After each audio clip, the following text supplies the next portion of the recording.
Let's just talk briefly about why this stuff matters and why we're here, all right?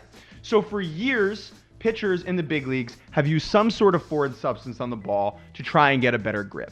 Baseballs, when they come out of the box, are very shiny and very slick and hard to get a handle on, so pitchers would use a combination of sunscreen and rosin, or maybe a little bit of pine tar, to make sure that they could throw strikes and that they weren't hitting batters.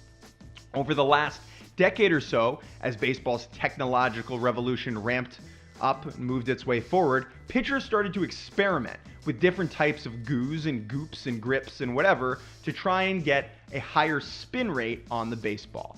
Now, how does a sticky ball lead to a higher spin rate? Well, it's actually pretty simple.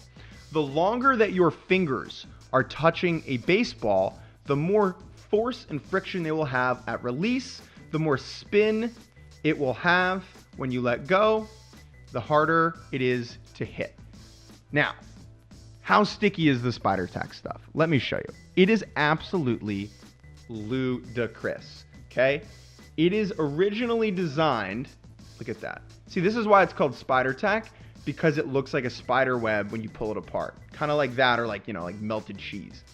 This stuff was originally designed for like weightlifters and world's strongest man competitors to lift Atlas stones, which are those 300-pound boulders that they have to pick up. So think about it. This is like a tiny baseball, barely, like not even a pound. And this was designed to lift 300-pound objects. Now, just to give you a sense of how sticky it is, I am holding this ball up with just my 2 fingers and the Spider Tack. I can probably hold the ball up with just my fingers for about 5 to 10 seconds, just like this, before it falls off. Pretty nuts. Let's try one more time. Look at that. Nothing but my fingers and Spider Tack on the baseball to make sure I have a grip.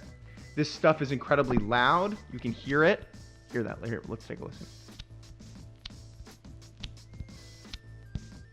It's incredibly difficult to get off your fingers. There's just, you just have more control over the ball at release point when it pulls apart. I mean, I'm using probably a little bit more than you would usually use. See, look at that web. That's pretty nuts, man. That's wild. But this stuff is incredibly difficult to get off. Don't get it in your hair. Don't eat it.